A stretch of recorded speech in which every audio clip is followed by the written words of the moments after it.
আমার তো মনে হয় না যে আপনারা ফিলিস্তিনের জন্য ঢাকায় গেছিলেন। এই জন্য বলি, বাংলাদেশের অধিকাংশ যারা মুসলিম বলে দাবি করে, অধিকাংশ শিয়া। আপনাদের দুলাভাই এরদোগান আছে না, এই এরদোগান তেল আসার সুযোগ করে দিয়েছে ইসরায়েলে। তো তার সম্পর্কে কিছু বললেন না? সৌদি আরবকে এত গালি দিলেন কেন? দেখুন, আমাদের দেশে অনেকে প্রচার করে সৌদি আরব যতটুকু সমর্থন করা দরকার ফিলিস্তিনিদেরকে ততটুকু করে না। সৌদি আরবকে গালি দিলেন কেন? তুরস্ক এ যাবৎ ফিলিস্তিনের জন্য, গাজার জন্য কি করেছে? ফিলিস্তিনের জন্য ইরানও কিছু করেনি। সৌদি আরবের প্রিন্স মোহাম্মদ বিন সালমানের ছবি লাগাই দিলেন, পুষ্পোত্তলিকা বানালেন, পোড়ালেন, জুতা মারলেন, এটা মিডিয়ায় যায় না। এটা হচ্ছে ইরানপন্থী শিয়া মতাদর্শী বক্তা কিংবা বুদ্ধিজীবীদের কথা। তাদের উদ্দেশ্য হচ্ছে সৌদি আরবিয়াকে প্রশ্নবিদ্ধ করা। আমার মনে হয় সৌদি আরবকে গালি দেওয়ার জন্য, সৌদির বিরুদ্ধে অবস্থান করার জন্য গেছিলেন।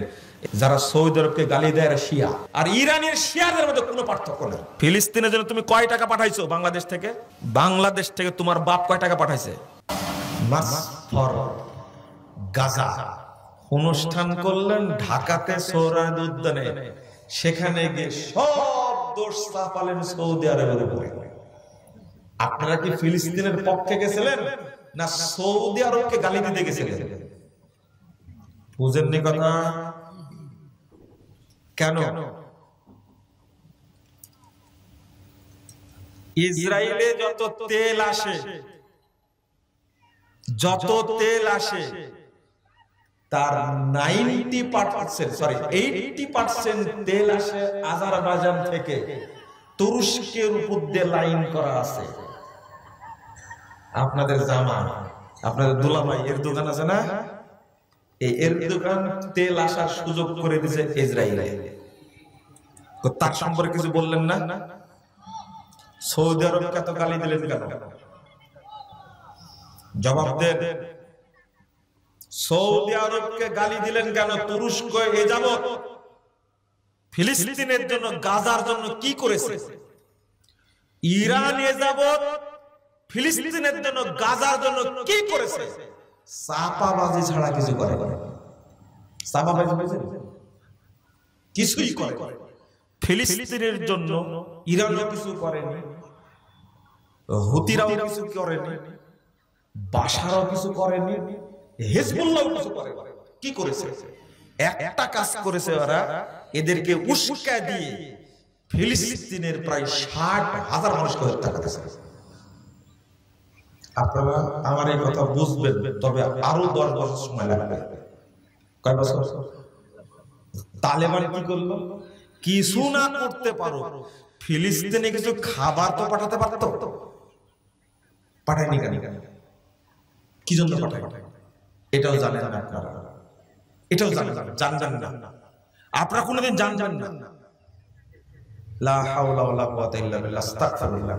কিন্তু ঢাকার বুকে যে সমস্ত অপমানজনক কাজ করেছেন আপনারা, কি কাজগুলো করলেন? সুন্দর সৌদি আরবের প্রিন্স মোহাম্মদ বিন সালমানের ছবি। মার্চ ফর গাজার সময় যে আন্দোলন ছাত্র জনতা এবং তৌহিদি জনতা মিলে করেছিল, সেই আন্দোলন সম্পর্কে কিন্তু তারা দুইজন কথা বলেছে।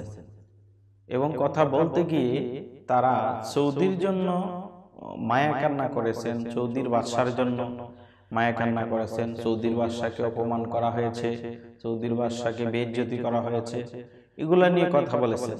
কিন্তু এটা বলেন নাই যে সৌদি কেন মুখ খুলে না, সৌদি আরবের বাদশা কেন ইহুদিদের সাথে সম্পর্ক করে চলে, কেন ফিলিস্তিনের পক্ষে কথা বলে না, ফিলিস্তিনের মুসলমানদের কষ্টে কেন সৌদি বাদশার মন কাঁদে না, এই কথা কিন্তু তারা বলে না। তারা বলতেছে যে অপমান করা হয়েছে, এই করা হয়েছে, সেই করা হয়েছে। আসলে কি তাদের মনের মধ্যে কি? আরবকে আমরা ভালোবাসি মুসলিম কান্ট্রি হিসাবে, মক্কা মদিনা ওই দেশের মধ্যে আছে সেই হিসাবে, কিন্তু তার মানে এই নয় ওখানকার মানুষ অন্যায় করলে আমরা বলতে পারবো না। তার মানে এই নয় ওখানকার বাদশা সিনেমা হল বানাবে আমরা এটা কিছু বলতে পারবো না। তার মানে এই না ওখানকার বাদশাহ ফিলিস্তিনের মুসলমানদের এই দুর্দিনে তারা রাতভর মহিলা নিয়ে নাচানাচি করবে, আমরা বলতেও পারবো না, তার মানে এই নয়। প্রতিবাদ করার অধিকার, বলার অধিকার সবারই আছে। এই দুই শায়েখের কেন কষ্ট লাগলো সেটা আমার মাথায় ধরে না। আপনারা যদি জেনে থাকেন, বুঝে থাকেন, তাহলে কমেন্টে অবশ্যই জানাবেন। আসসালামু আলাইকুম ওয়া রাহমাতুল্লাহি ওয়া বারাকাতুহু।